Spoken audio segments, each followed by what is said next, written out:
Hello hi നമസ്കാരം. എല്ലാവർക്കും സുഖമാണെന്ന് വിചാരിക്കുന്നു. ഇന്ന് മുട്ട കൊണ്ട് വെറൈറ്റി ആയിട്ടൊരു ഐറ്റം നമുക്ക് ഉണ്ടാക്കിയാലോ? പോകാം വീഡിയോയിലേക്ക്. ഇന്നത്തെ കറി എന്ന് പറയുന്നത് 3 മുട്ട ഉപയോഗിച്ചിട്ടാണ് ഞാൻ ചെയ്യുന്നത്. നിങ്ങൾക്ക് എത്ര മുട്ട വേണമെങ്കിലും എടുക്കാം കേട്ടോ. ഞാനിപ്പോൾ 3 മുട്ട രാത്രിയിലത്തെ ചപ്പാത്തിക്കോ എന്താണെന്ന് വെച്ചാൽ നമ്മൾ സാധാരണ എന്നും ഉച്ചയ്ക്ക് ചോറിന് മീൻകറിയോ എന്തെങ്കിലുമൊക്കെ കാണാം. അപ്പോൾ രാത്രി എന്തുണ്ടാക്കും എന്നുള്ള കൺഫ്യൂഷനിൽ ഇരിക്കുന്നവരാണെങ്കിൽ ഞാൻ ഈ പറയുന്ന അട്ടാപുളി ഈ സ്നാക്ക് ഉണ്ടാക്കി നോക്കൂ. എങ്ങനെയാണെന്ന് നോക്കാം. ആദ്യം ഈ 3 മുട്ട പൊട്ടിച്ച് ഈ ബൗളിലോട്ട് ഒഴിക്കാം. മുട്ട 3 ഞാൻ പൊട്ടിച്ച് വെച്ചിട്ടുണ്ട്. ഇത് നന്നായിട്ടൊന്ന് ബീറ്റ് ചെയ്തെടുക്കുക. മിക്സിയിലൊന്നും വെച്ച് ബീറ്റ് ചെയ്യണമെന്നൊന്നും ഇല്ല കേട്ടോ. ഇത് നന്നായിട്ട് സ്പൂൺ വെച്ചിട്ട് നന്നായിട്ടൊന്ന് ഇടച്ചങ്ങ് ചേർത്തിരുന്നാൽ മതി. ഇതിലേക്ക് ആവശ്യത്തിനുള്ള ഉപ്പും കൂടി ഇട്ട് കൊടുക്കാം. ഒരു സ്പെഷ്യൽ കാര്യമാണ് ചേർക്കുന്നത്. 1/2 ടീസ്പൂൺ കടലമാവ് കേട്ടോ. പിന്നെ ഒരു 1/2 ടീസ്പൂൺ കുരുമുളക് പൊടി കേട്ടോ. ഗരം മസാലയോ ചിക്കൻ മസാലയോ ഏതായിരുന്നാലും മതി. അതും ഒന്ന് നന്നായിട്ട് മിക്സ് ചെയ്ത് ഒഴിപ്പിക്കുക.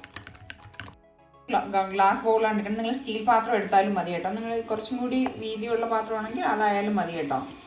ഇതിന് നമുക്ക് ഇതിലോട്ടൊന്ന് ഒഴിച്ചു കൊടുക്കാം. ഇനി ഒന്ന് ആവി കയറ്റി വേവിച്ചെടുക്കുകയാണ് ഞാൻ ചെയ്യുന്നത്. ഇഡ്ഡലി പാത്രത്തിലാണ് ഞാൻ വയ്ക്കുന്നത്. നിങ്ങളല്ലാതെ നമ്മുടെ സാധാ ബൗളുണ്ടല്ലോ, ബൗളിനകത്ത് ഒരു റിങ് ഇറക്കി വെച്ചിട്ട് നമ്മൾ കേക്കൊക്കെ ബേക്ക് ചെയ്തെടുക്കൂലേ, ആ ഒരു രീതിയിൽ അങ്ങനെ ചെയ്തെടുത്താലും മതി കേട്ടോ.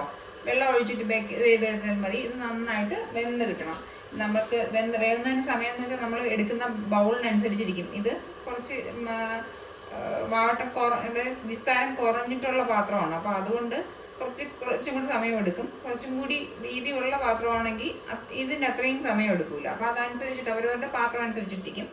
എന്തായാലും ഒരു 10 മിനിറ്റ് എന്തായാലും വേണ്ടി വരും കേട്ടോ. അതവിടെ ഇരുന്നാകട്ടെ. ഇപ്പോൾ ഇങ്ങനെ നമുക്ക് ഓപ്പൺ ചെയ്ത് നോക്കാം. 10 മിനിറ്റൊക്കെ ആയിട്ടുണ്ട് കേട്ടോ. ഇങ്ങനെ മറിച്ചിടുമ്പോൾ തന്നെ ഇതിങ്ങനെ ആയിക്കോളും. ഇനി നമുക്കിതിനെ ഒന്ന് കട്ട് ചെയ്തെടുക്കണം. ഇപ്പം ഞാൻ മുഴുവനായിട്ട് കട്ട് ചെയ്ത് വെച്ചിട്ടുണ്ട്. നിങ്ങൾക്ക് വീഡിയോ എടുക്കുമ്പോൾ ഇങ്ങനെ അബദ്ധം പറ്റാറുണ്ടോ? ഞാൻ കഴിഞ്ഞ പ്രാവശ്യം ഉണ്ടാക്കിയപ്പോൾ ഇതൊന്ന് ഇളക്കി വെച്ച് കൊടുത്തതാണ്. ഒന്ന് ചൂട് തുടങ്ങുമ്പോൾ ഒന്ന് ഇളക്കി ഒന്ന് സെൻട്രലിൽ ഒരു ഹോൾ ഇട്ട് വയ്ക്കണം. അപ്പോൾ ഇങ്ങനെ മുട്ട ഇങ്ങനെ പൊങ്ങി വരത്തില്ല. നമുക്ക് കറി ഉണ്ടാക്കി തുടങ്ങാം. ഞാൻ ആദ്യം ഒരു പാൻ എടുത്ത് വെച്ചിട്ടുണ്ട്. ആ പാനിലേക്ക് കുറച്ച് ഓയിലും ഒഴിച്ച് കൊടുക്കാം കേട്ടോ. സൺഫ്ലവർ ഓയിലാണ് ഞാൻ ഒഴിക്കുന്നത്. നന്നായിട്ട് ചൂടായി വരട്ടെ. ഇപ്പോൾ ഞാൻ ഒരു സവാള സ്ലൈസ് എടുത്തായിരിച്ചിട്ടുണ്ട്. ഒന്ന് വാടി തുടങ്ങിയിട്ടുണ്ട്. നമുക്ക് ഈ സമയത്ത് ഞാൻ 2 ഈ വെളുത്തുള്ളി ഒരു ചെറിയ പീസ് ഇഞ്ചിയും കൂടി ഒന്ന് ചതച്ച് വെച്ചിട്ടുണ്ട്. അത് കൂടി അതിലേക്ക് ഇട്ട് കൊടുക്കാം. മഞ്ഞൾപ്പൊടി, മുളക് പൊടി, മല്ലിപ്പൊടി, ഗരം മസാല, ഒരു തക്കാളിക്ക് ചൂടുവെള്ളം കൊടുത്തിട്ട് ഇതുവരെ ഉപ്പിട്ട് കൊടുക്കുന്നത്.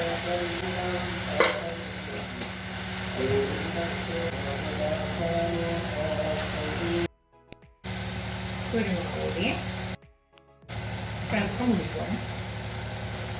മസാലയായിട്ട് കുറച്ച് മതിയല്ല. കഴിഞ്ഞു നമ്മുടെ പരിപാടി. വളരെ ഈസി ആയിട്ട് വളരെ എളുപ്പത്തിൽ മുട്ട കൊണ്ട് ഒരു അടിപൊളി കറി ഉണ്ടാക്കിയിരുന്നു. മുട്ടയാണെന്ന് ആരെങ്കിലും നമ്മൾ പറഞ്ഞാൽ മാത്രമേ അറിയാവുള്ളൂ. അതൊക്കെ വലിയ ടേസ്റ്റി ഉള്ള കറിയാണ്.